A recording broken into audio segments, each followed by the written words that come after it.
Olá, seja muito bem-vindo, seja muito bem-vinda a mais um vídeo do canal. Hoje, vídeo 3 sobre Subledger Accounting. Fique conosco.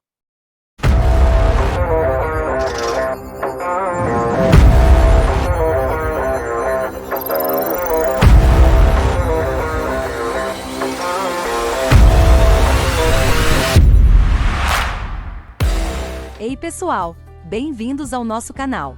Antes de começar, não se esqueçam de se inscrever, bater o martelo no sininho de notificações e dar aquele like matador. Compartilhem com seus amigos, vai ser lit. Só uma coisa importante, essa apresentação é só para fins educacionais, não tentando substituir a opinião de um profissional. Vamos lá, bora assistir!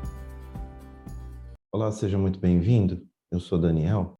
Nós estamos numa série aqui, seria o volume 6, para falar de Subledger Accounting. Hoje com o vídeo 3 desse conteúdo. Então vamos lá. Se você não viu o vídeo 1, vídeo 2, provavelmente o card vai ficar por aqui. Seria bom você dar uma olhada antes da gente seguir aqui com o conteúdo, tá?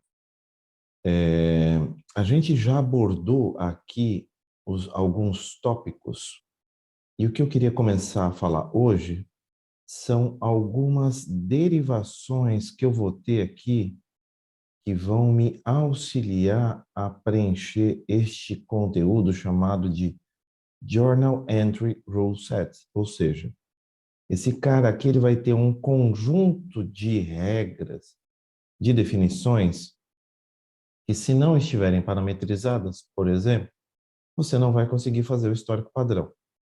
O histórico padrão não nasce nesse item, mas ele é um derivativo que está aqui embaixo, especificamente esse Description Rules, que você vai amarrar neste tópico 4 chamado de Journal Entry Rule Set.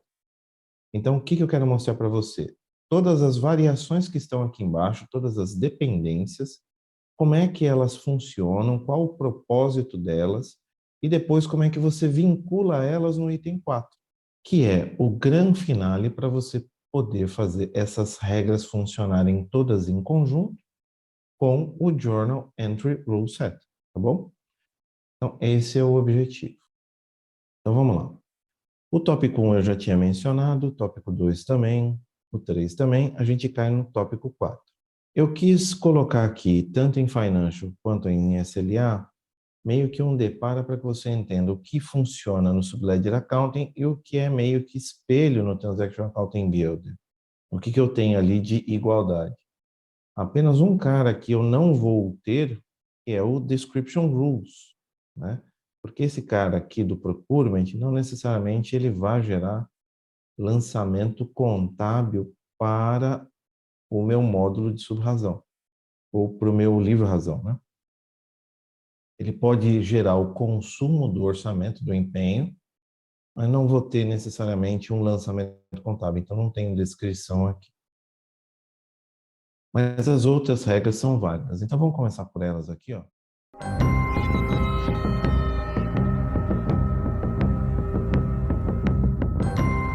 Então vamos começar na aplicação.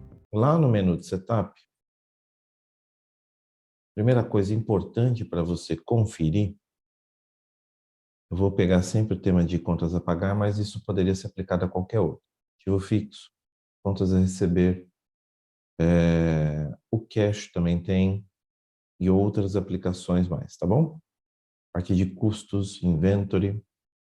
Então, só para exemplificar.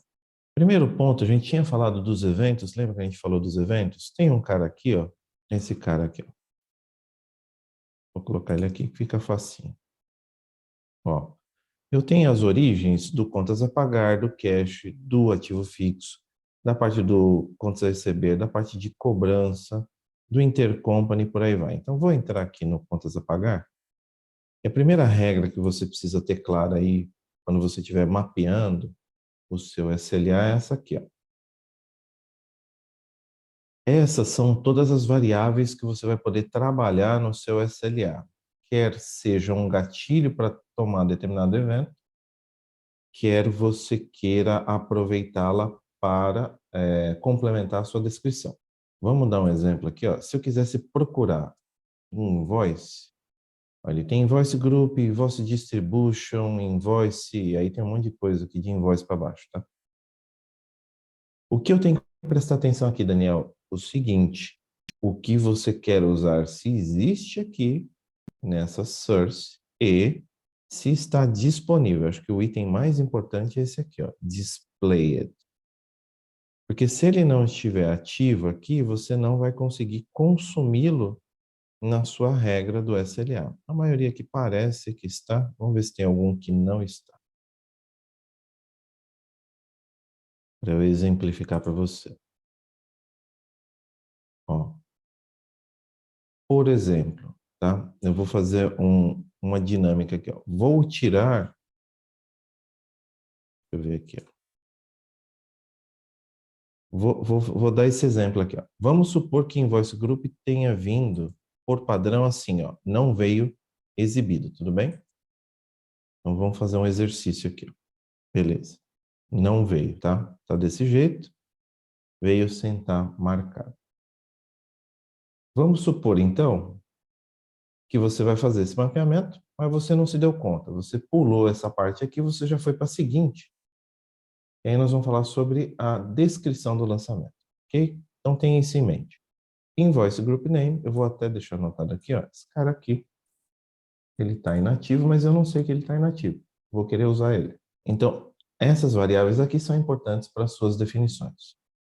Vamos fazer um caso prático aqui. Então, vamos lá.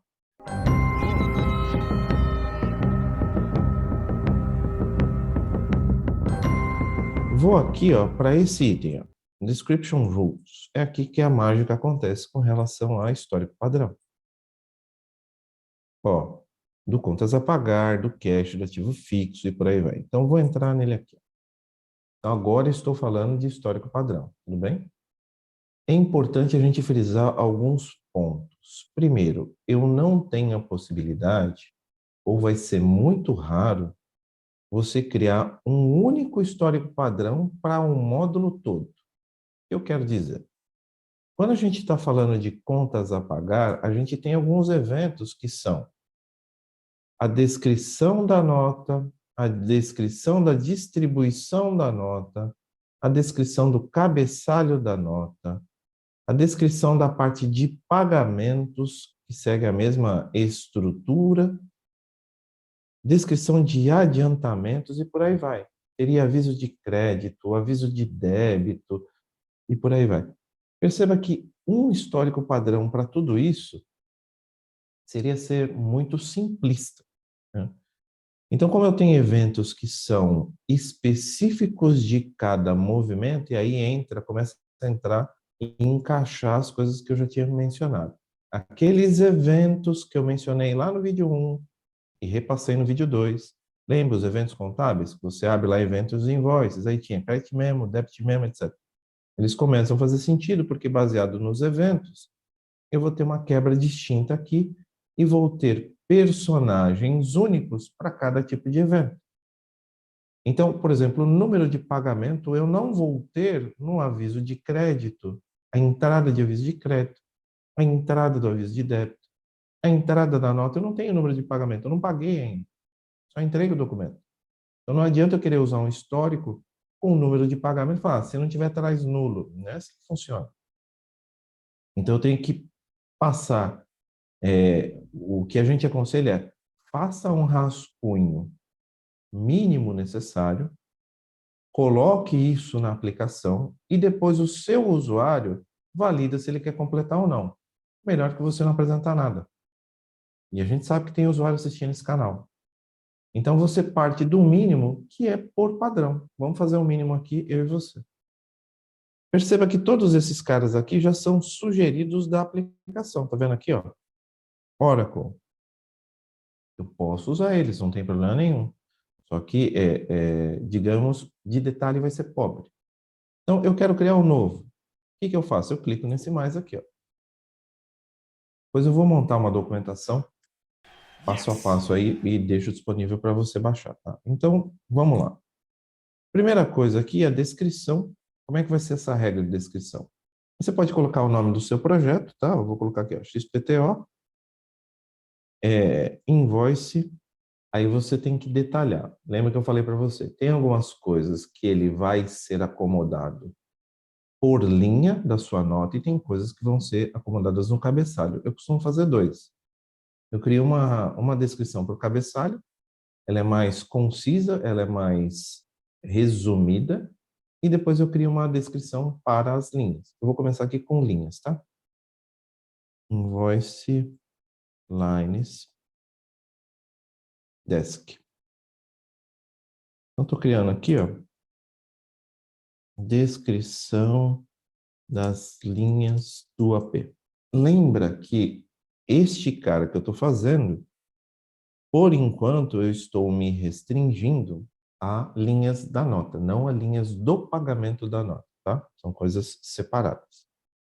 Vou salvar ele aqui primeiro. Vamos ver se ele vai deixar. Acho que deixou. E aí ele vai perguntar aqui, qual é a regra? Então, como é que funciona isso aqui? Eu vou dar um mais aqui. Ele vai abrir aqui para mim detalhes da descrição. E aí aqui vai começar a sua descrição. Então, eu colocaria aqui, por exemplo,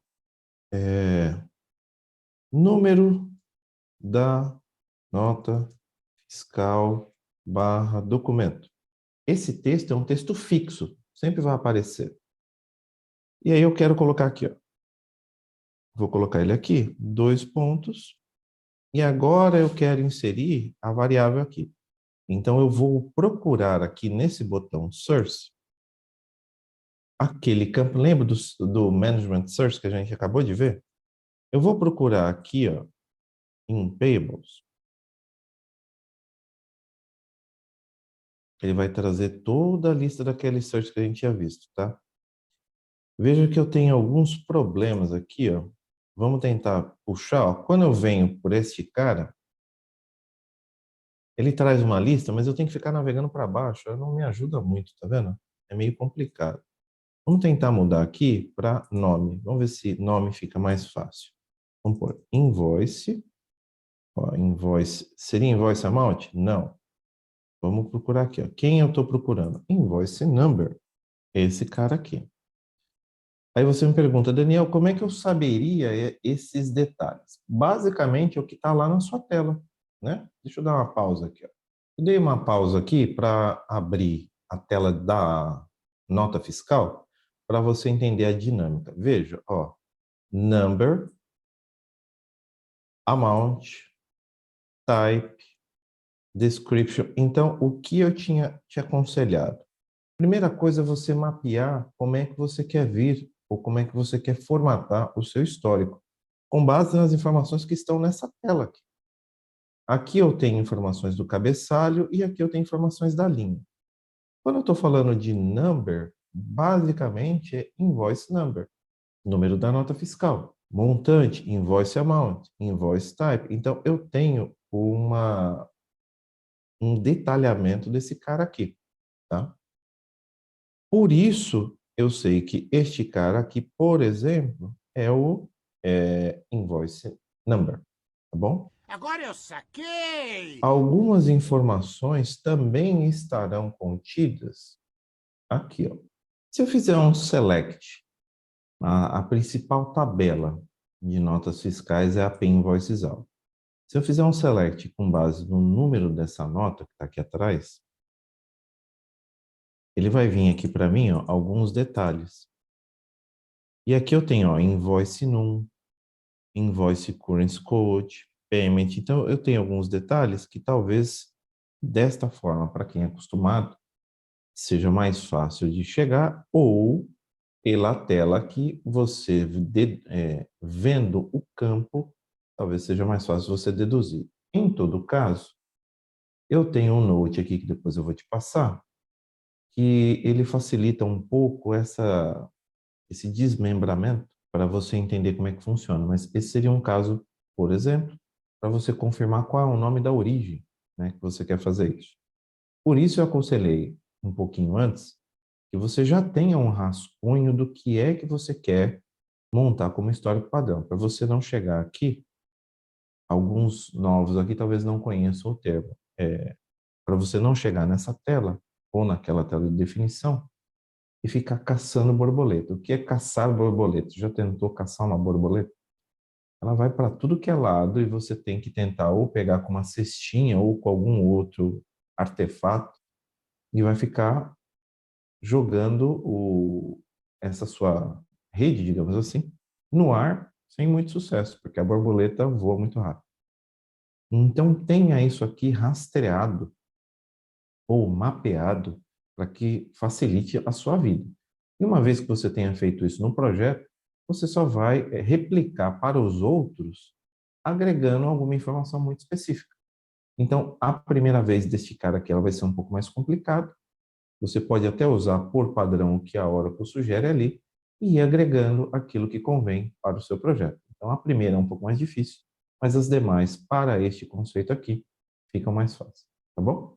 Então, vou montar aqui algo bem simples. Então, ó, invoice number. Ok.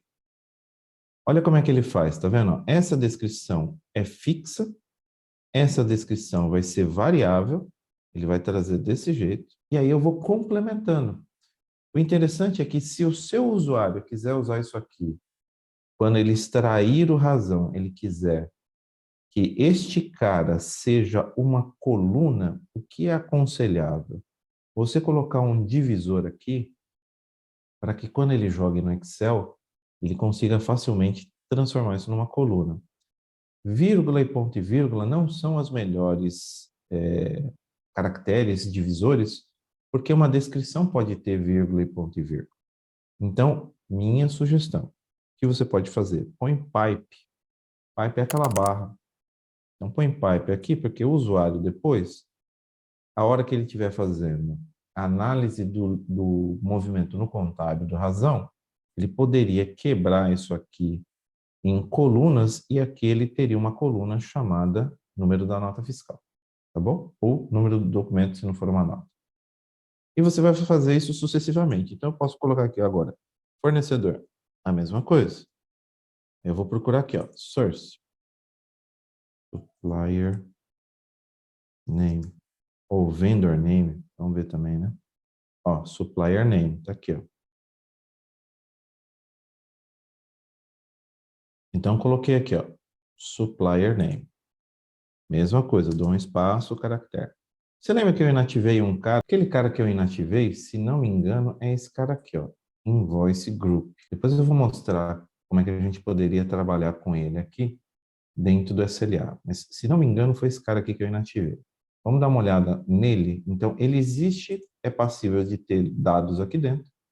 Vamos ver como é que ele funciona aqui no SLA. Poderia colocar ele aqui como grupo, vou colocar aqui, ó, grupo nota fiscal. É a mesma coisa. Aí aqui eu vou chamar o source, vou colocar um invoice line expense group, line grupo, upgrade. Não tá aqui, tá vendo? Então, voltando lá naquela tela do invoice do source, do conta a pagar, eu tenho um cara chamado invoice group name. Então, eu vou tentar copiar esse cara aqui, invoice group name, lá naquela tela da descrição que a gente está fazendo. Nessa tela aqui, ó, não tem nada. Por que não tem nada? Porque essa origem não está ativa. Vamos ativar ela então? Vamos lá. O que eu vou fazer? Eu vou voltar aqui no source, vou marcar a linha, habilito o check e dou um salvar e fechar. Tá bom? Então tá salvo. Agora eu vou voltar na descrição que a gente estava fazendo. Voltei na descrição. Vamos dar uma olhada aqui para ver se existe. Olha o que aconteceu. Então, algumas informações, algumas origens, pode ser que você precise dela, mas se você não ficar atento de que na raiz, né, aonde ela nasce, ela está inativa para essa finalidade, você não consegue trazê-la para o seu histórico padrão, tá bom? Então, vou colocar ela aqui, ó. E aí você vai agregando outros conteúdos aqui, tá? Não vou fazer todos não, mas só para você ter uma ideia. Eu vou criar um outro aqui. Fornecedor, número do fornecedor, né? Site do fornecedor, mesma coisa. Aí vamos colocar aqui, ó. Então aqui, supplier site alternate address ou supplier site. Vê se ele tem aqui embaixo. Aí você pode ver, ó, supplier site name, supplier site identifier. Aí precisa ver qual é o melhor que você quer pôr, tá? No caso aqui eu pus name. E assim sucessivamente você vai pôr. Beleza? Vou deixar isso aqui salvo, porque provavelmente eu vou perder essa instância aqui. Aí eu volto com esse histórico de exemplo. Então, você vai fazer isso aí para a parte do seu histórico padrão. No caso aqui, eu estou fazendo para a linha da nota fiscal, tá? Ele tem algumas condições aqui. Você poderia ter algumas variações aqui de histórico. Vamos supor, lembra aquele grupo que eu te falei, que estava ali agora há pouco? Você poderia criar uma condição de que esse histórico aqui, ele vai ser padrão toda vez que o histórico padrão, esse que a gente acabou de fazer, estou dando um exemplo, tá? Ele vai ser o padrão toda vez que o invoice group estiver em branco. Ah, Daniel, quando que o invoice group estaria preenchido? Eu vou montar um caso aqui com você que a gente poderia utilizar ele num determinado contexto aqui, tá? Então, fique tranquilo. Mas vou te dar uma opção de variável aqui para a gente poder, para você entender o conceito. Isso que é importante. Eu não preciso entender como eu estou fazendo, mas a maneira, né? Não precisa entender, mas isso aqui não se aplica para mim. Beleza, mas se você entender o conceito, você consegue traduzir para o seu projeto, tá?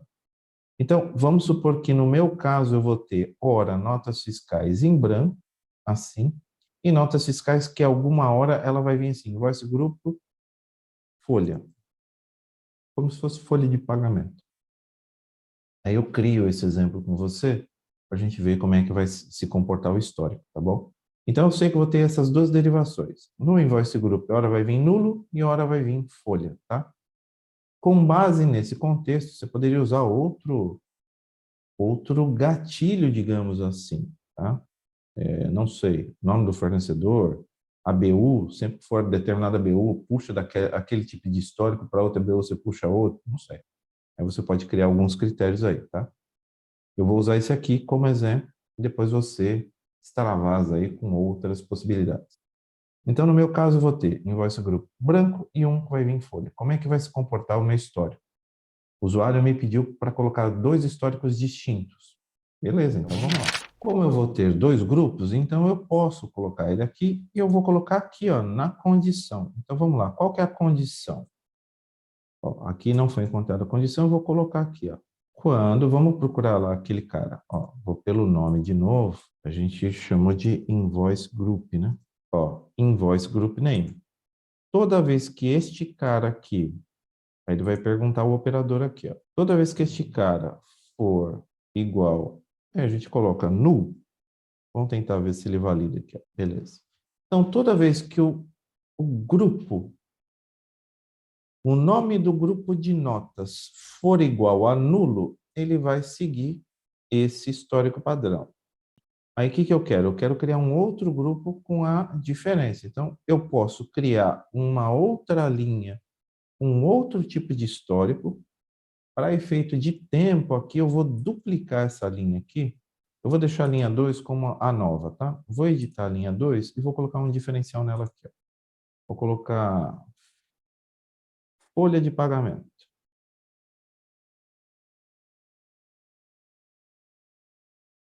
Só para diferenciar aqui, para você ter claro. Então, como é que vai funcionar? A primeira, quando o grupo for nulo, trago esse cara. Quando a descrição deste cara for diferente de nulo, o diferente é assim que se escreve, ó, tá? É uma exclamação com o igual. Ó, tá vendo as opções, ó? Igual, não igual, maior, menor, ó. Has no value, is null. Então, eu até errei aqui. Então, deixa eu acertar esse cara aqui. Vamos apagar aqui, ó. E vamos colocar o operador certinho, ó. Is null, tá? Então, esse seria o operador correto. Vamos validar aqui, ó. Beleza. Então, quando for nulo, ou seja, quando for is null, vai vir, ele vai pegar a descrição prioridade 1. Quando este cara aqui for diferente de null, então eu vou apagar isso aqui e vou usar o operador padrão aqui, eu não tinha visto aquela hora, ó. Is not null. Tá vendo? Vamos validar aqui, importante validar, ó, completo. Quando não for nulo, No meu caso, eu estou supondo que eu só vou ter uma origem neste campo aqui, vai ser folha. Então, eu posso tratar assim. Eu poderia colocar aqui igual a determinada origem. Folha, vamos supor que eu tenho um sistema de reembolso de despesa, que não é o expense. Eu vou trabalhar com um sistema à parte. Eu quero colocar o nome nele ali. Também poderia.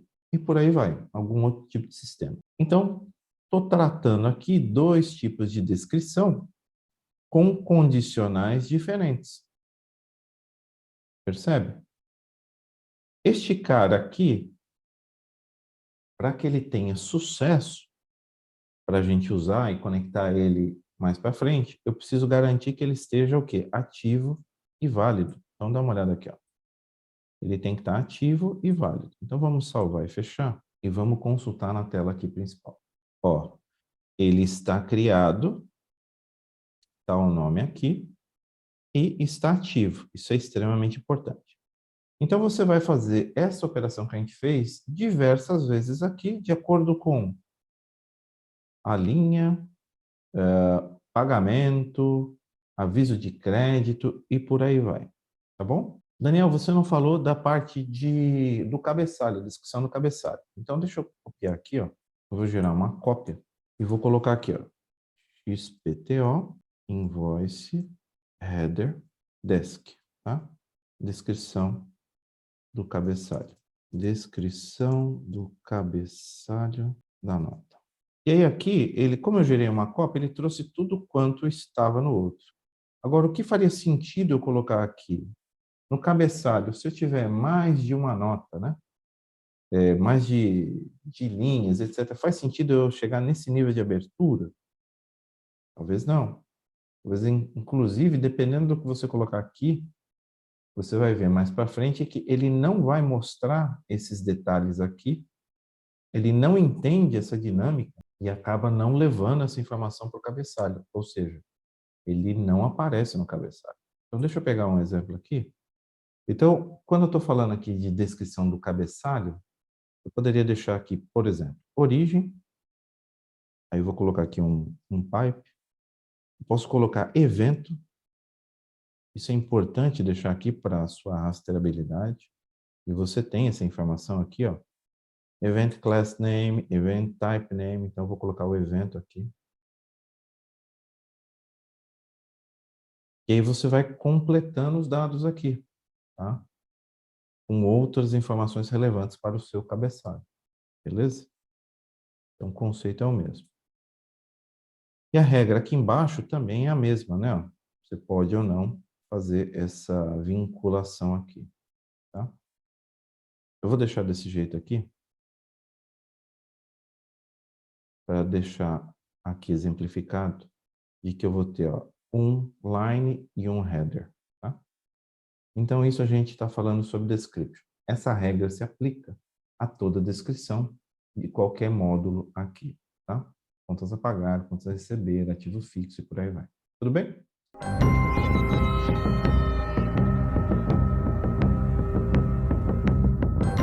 O último tópico aqui desse vídeo seria a parte do mapping set. Então, o mapping set está aqui, ó. Ele vai ter a mesma dinâmica ali do description, no sentido de vários módulos terem esta funcionalidade. Tá vendo aqui, ó? Eu vou entrar no contas a pagar, ele está aqui. Eu tenho alguns aqui, vou criar um com você aqui. Então, vou colocar aqui, ó, de novo, né? XPTO, AP, mapping. Aí você vai determinar do que é aqui. Vamos falar que é a liability. Ou vou colocar aqui, ó, liability. Essa aqui é a conta de fornecedor, tá? Então, aqui, ó, mapping para troca da conta de fornecedor. O que você quer trocar? Você quer trocar a combinação toda, o segmento ou um conjunto de valor? Eu quero só o segmento, que seria o segmento de conta natural, tá? Então, este cara aqui, ele vai fazer um mapa, uma espécie de depara e vai trocar a conta para você. Eu vou te mostrar aqui a dinâmica, como é que vai funcionar. Então, aqui em cima, você vai informar o nome do seu mapeamento, qual é o tipo de saída que você quer a chave contábil toda ou só o segmento conta contábil? No meu caso, era só o segmento conta contábil. Aí ele vai perguntar quem é a origem para você fazer esse deparo. Então, eu vou chamar aqui, vou pegar aqui, por exemplo, invoice, deixa eu ver, liability.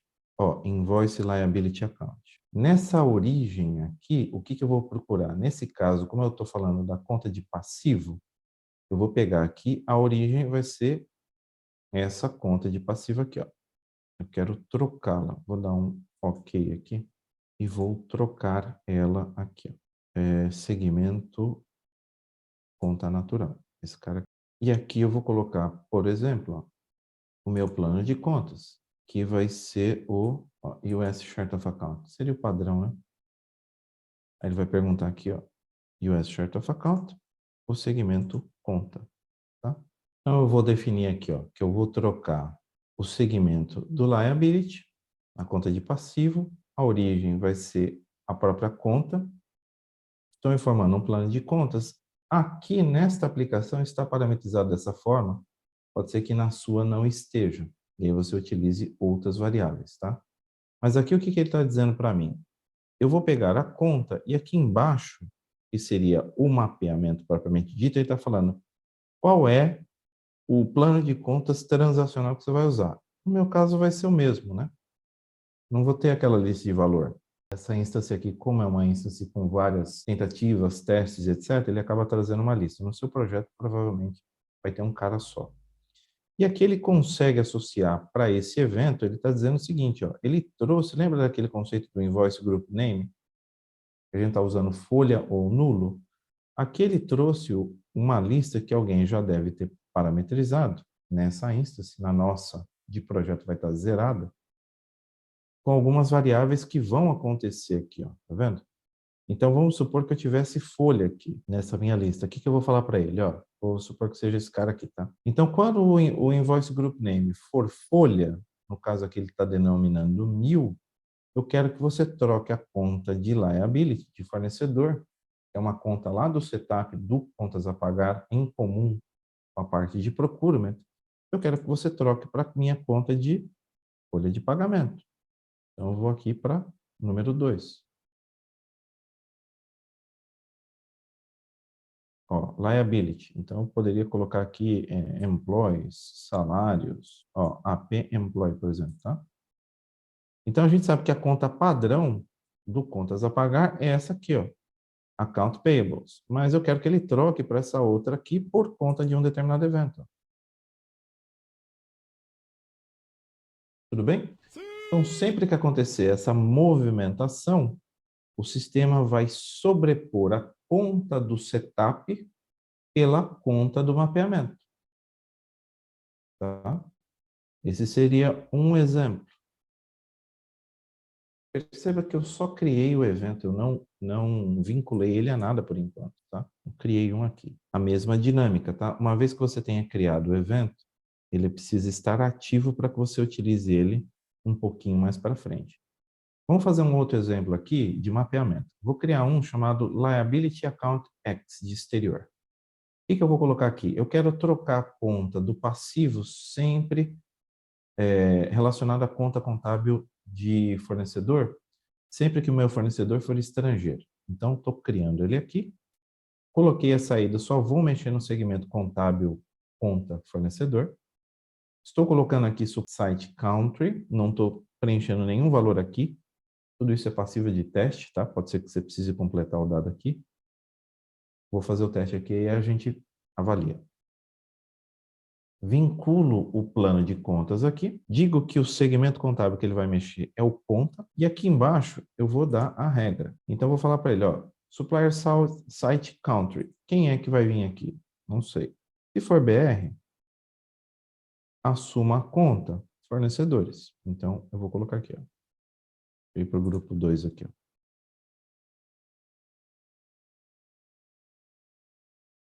Ó, se for fornecedores nacionais, eu quero que assuma essa conta aqui, ó, liability. Se for, vamos supor aqui, US, o que eu quero que ele faça? Eu quero que ele pegue uma outra conta.